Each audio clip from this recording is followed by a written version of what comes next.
And with me now at halftime, the voice of the Detroit Pistons, George Blaha. Thank you very much, sir, for being here. Oh, it's wonderful to be here, Dan. How you been? Very good and glad to have you here.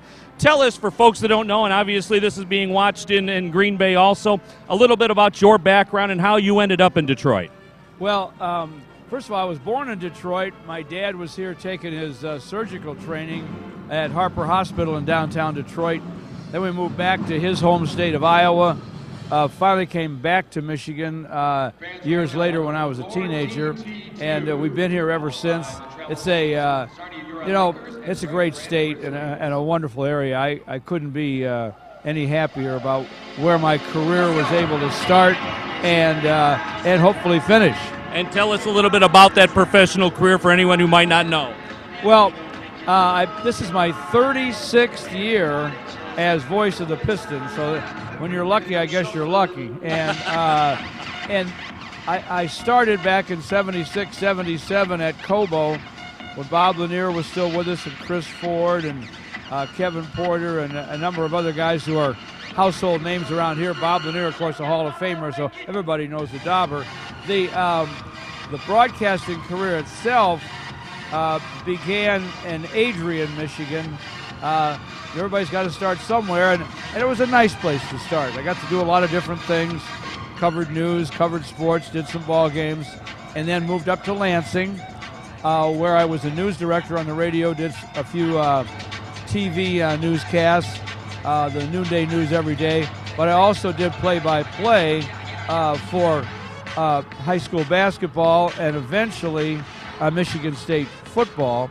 And from there, WJR in Detroit had an opening for the Detroit Pistons play-by-play, and Frank Beckman was kind enough to hire me, and there were hundreds of applicants, as there always are in this business, as you know.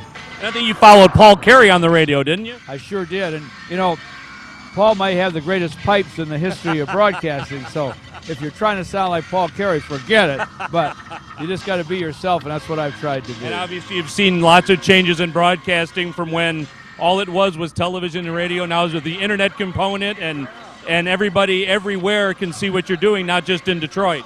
And that's a wonderful thing, I believe, for fans to be able to be connected with their teams, not only on over-the-air TV and cable TV, but as you say, the internet component gives you an opportunity to really watch your team's games. And by the way, it's really fun to be here. I can see why Wisconsin Green Bay is one of the only two unbeaten teams in women's basketball in the country, along with Baylor.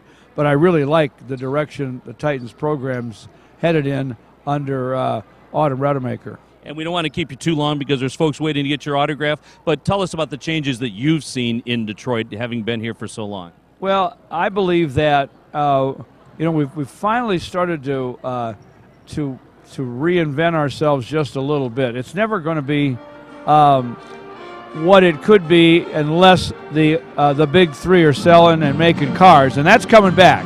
So that hasn't changed, and I think when auto sales continue to climb, it'll be much, much better for our community, and it already is. But what I see happening in Detroit is the development of the riverfront.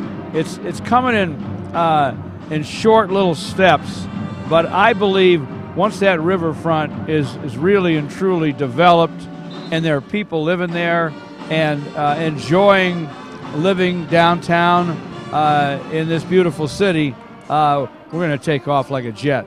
All right, and quickly, because I don't want to hold you up any longer, your greatest memory as a announcer for the Detroit Pistons? I would have to say just being lucky enough to do my first game. Watching Bob Lanier and Wes Unseld as the Pistons entertained the Washington Bullets then at Cobo come out for the opening tip in November of 1976. I mean, I couldn't believe I was where I was. The championships have been terrific too, though, and the greatest single moment for me in championship competition had to be my friend Vinnie Johnson making that shot at 007 to to win the championship in 1990 over the Portland Trailblazers. All right, well, I want to thank you very much for taking time to be with us, and thank you for being here at Callahan Hall today. Dan, great being with you. Keep up the great work. All right, thank you very much. George Blaha, the voice of the Detroit Pistons. Our score as we go to halftime, 29-22, the Phoenix on top of the Titans. We'll have more in just a moment. You're watching Titan Basketball on the Horizon League Network.